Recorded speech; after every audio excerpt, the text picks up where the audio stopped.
नमस्कार, KP news के 10 बजे के कर्नाटका बुलेटिन में आपका स्वागत है। मैं अश्विनी आपके साथ। आइए एक नजर डालते हैं आज के मुख्य समाचारों पर।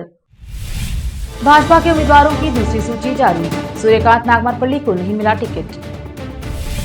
चंद्र सिंह ने निर्दलीय प्रत्याशी के तौर पर नामांकन दाखिल किया। उडुपी में सीएम बोम्मई के उतरने के बाद हेलीपैड के पास लगी आग, बड़ा हादसा टला।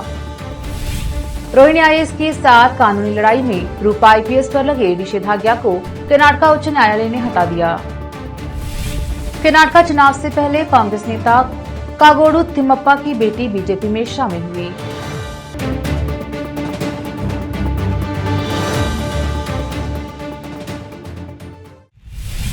समाचारों का सिलसिला शुरू करते हुए देखते हैं समाचार विस्तार से। पहले समाचार स्थानीय।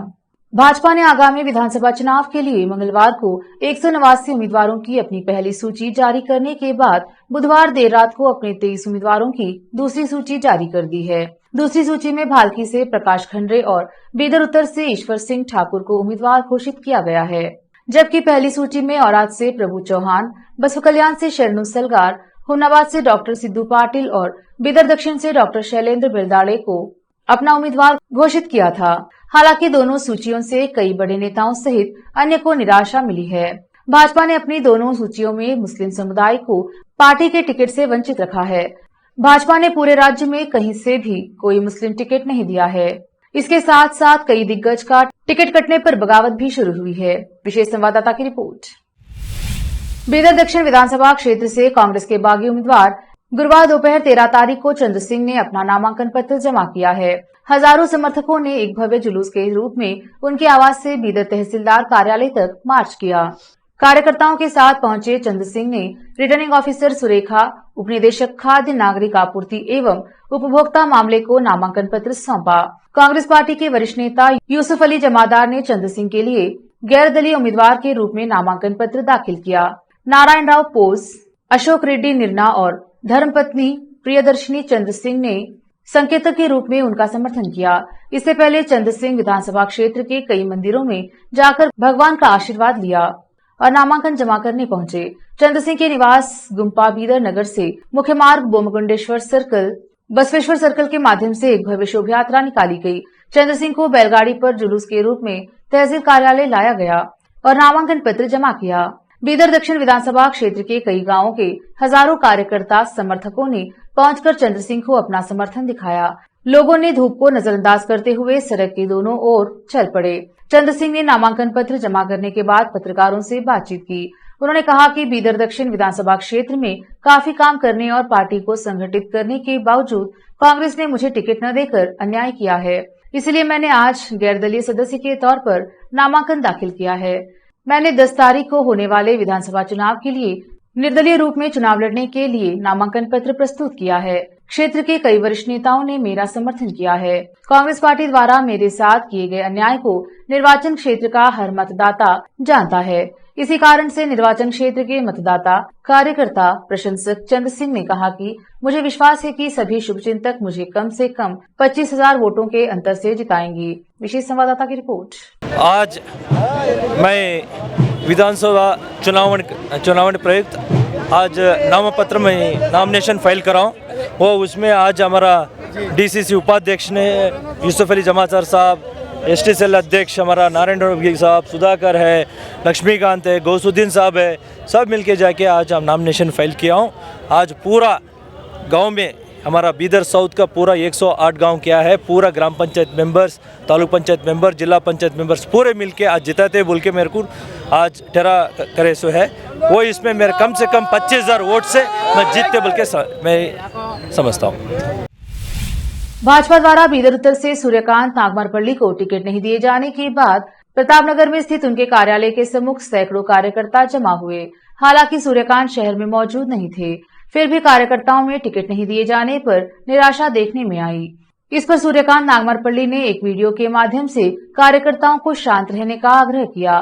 उसके साथ ही कहा कि कार्यकर्ताओं की बैठक के बाद वह चुनाव लड़ने का निर्णय लेंगे।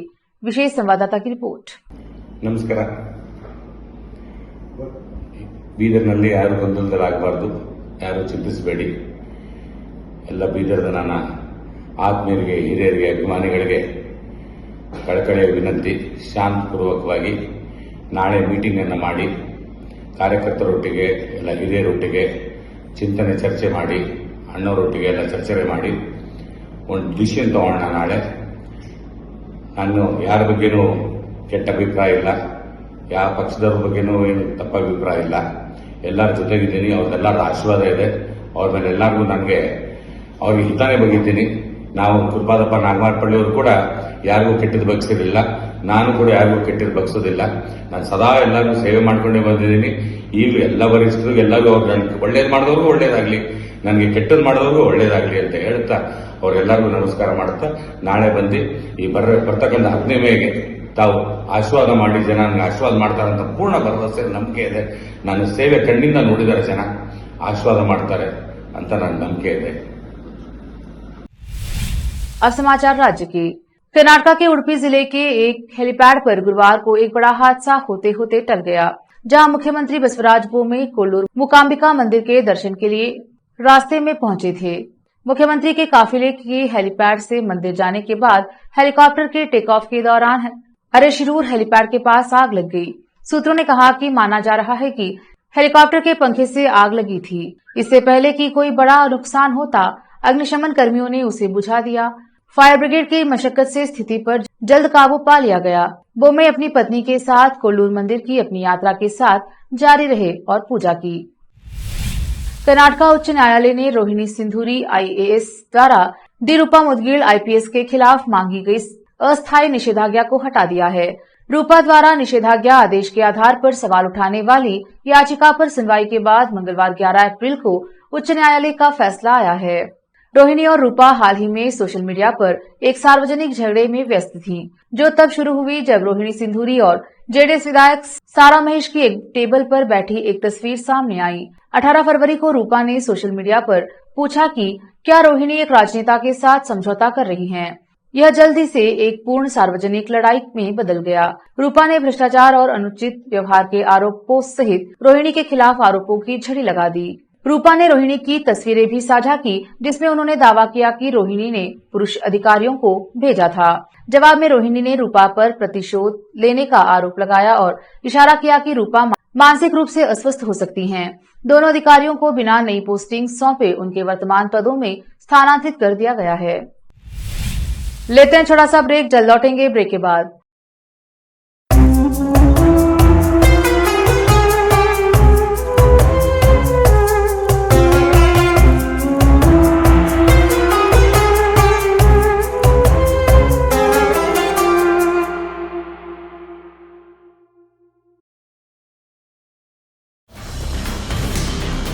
हिंदुस्तान के हर कोने में हम हैं मौजूद। 24 घंटे हालात पर गहरी नजर, खबरों से जुड़े चुपते सवालात और आपको दिखाता है धार्मिक, सामाजिक, राजनीतिक, लोकल और इंटरनेशनल न्यूज की सबसे बेहतर कवरेज, जो आपको रखती है हर पल बाखबर। देश और दुनिया भर की खबर के लिए देखते रहें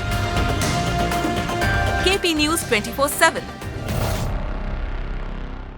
नूर एजुकेशन ट्रस्ट बीदर की ओर से चलाए जाने वाला Noor MEd and BEd college Bidar, recognised by NCTE Delhi and affiliated to Gulbarga University, Gulbarga. Admission are open for the academic year 2022-23।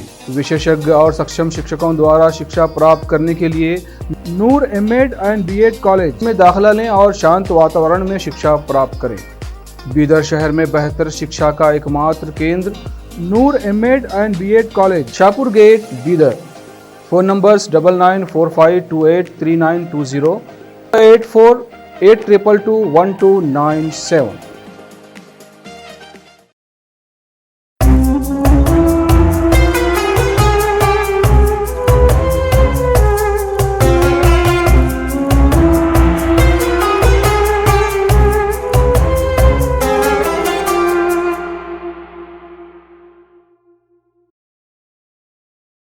Break के बाद स्वागत है आपका। देखते हैं आगे के समाचार।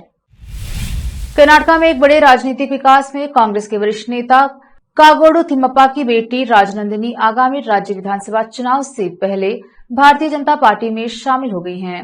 ज्वाइनिंग समारोह बुधवार को बेंगलुरु में भाजपा के मल्लेश्वरम कार्यालय में आयोजित किया गया, जहां कर्नाटक के पूर्व मुख्यमंत्री बीएस येदियुरप्पा मौजूद थे।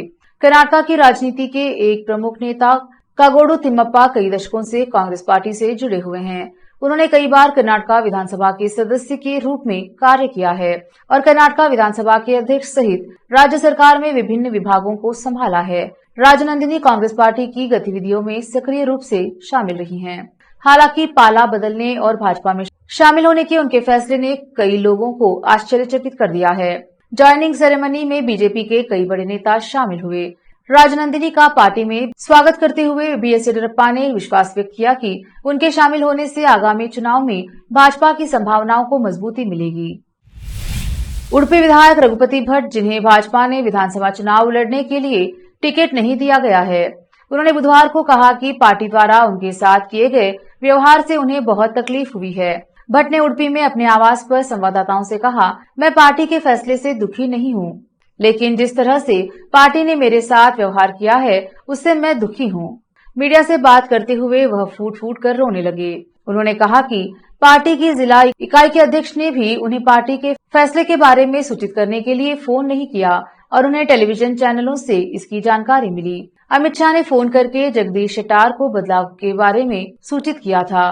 मुझे उम्मीद नहीं है कि शाह मुझे बुलाएंगे, लेकिन कम से कम जिलाध्यक्ष को ऐसा करना चाहिए था। अगर मुझे सिर्फ मेरी जाति के कारण टिकट से वंचित किया गया है तो मैं इसके लिए राजी नहीं हूं।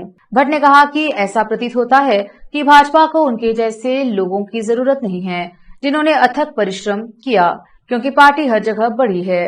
उन्होंने कहा कि उन्होंने सबसे कठिन समय में इसी पार्टी के लिए काम किया है और उन्हें जो अवसर मिले हैं उसके लिए मैं आभारी हूँ। पार्टी के आधिकारिक उम्मीदवार यशपाल सुवर्णा को माय बॉय बताते हुए भट्ट ने कहा कि उन्होंने पार्टी में सुवर्णा के विकास का हमेशा समर्थन किया है। खुद के साथ बीजेपी के बर्ताव के बारे में बात करते हुए भट्ट ने कहा कि वह इतने सदमे में हैं कि वह अपने अगले कदम पर तुरंत फैसला नहीं कर सकते। भट्ट के सैकड़ों अनुयायी उनकी अगली योजनाओं के बारे में जानने के लिए उनके आवास के पास जमा हो गए हैं। कर्नाटक में गोकाक विधानसभा क्षेत्र से भाजपा के उम्मीदवार रमेश जारकीहोली ने गुरुवार को अपना नामांकन पत्र दाखिल किया, क्योंकि चुनाव में 1 महीने से भी कम समय रह गया है। गुरुवार को विधानसभा चुनाव की अधिसूचना जारी कर दी गई है। इसके बाद जारकीहोली ने कुछ समर्थकों के साथ अपना नामांकन पत्र दाखिल किया और तहसीलदार कार्यालय में रिटर्निंग ऑफिसर गीता कौलगी को सौंप दिया। कर्नाटक विधानसभा चुनाव 10 मई को होने हैं और मतगणना 13 मई को होनी है। द्वितीय पीयूसी के परिणाम अप्रैल के तीसरे सप्ताह में संभवतः 25 तारीख को घोषित किए जाने की संभावना है। कर्नाटक स्कूल परीक्षा और मूल्यांकन बोर्ड के आधिकारिक सूत्रों ने कहा कि मूल्यांकन कार्य लगभग पूरा हो चुका है और परिणाम अप्रैल के तीसरे सप्ताह तक घोषित किए जाने की संभावना है।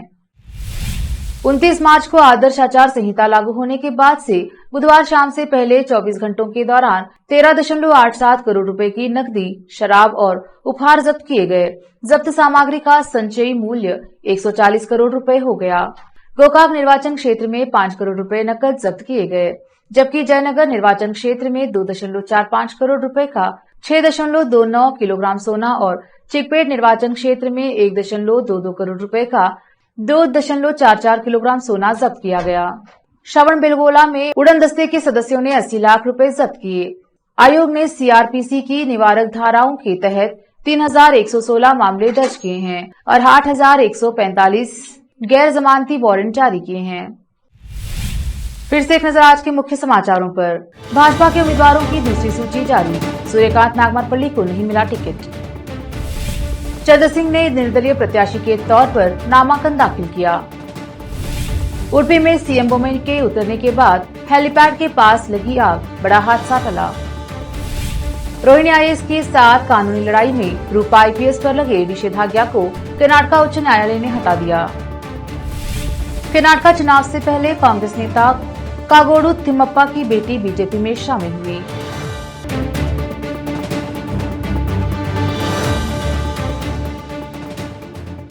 केपी न्यूज के कर्नाटक के बुलेटिन में आज इतना ही। देखते रहिए केपी न्यूज 24/7। धन्यवाद।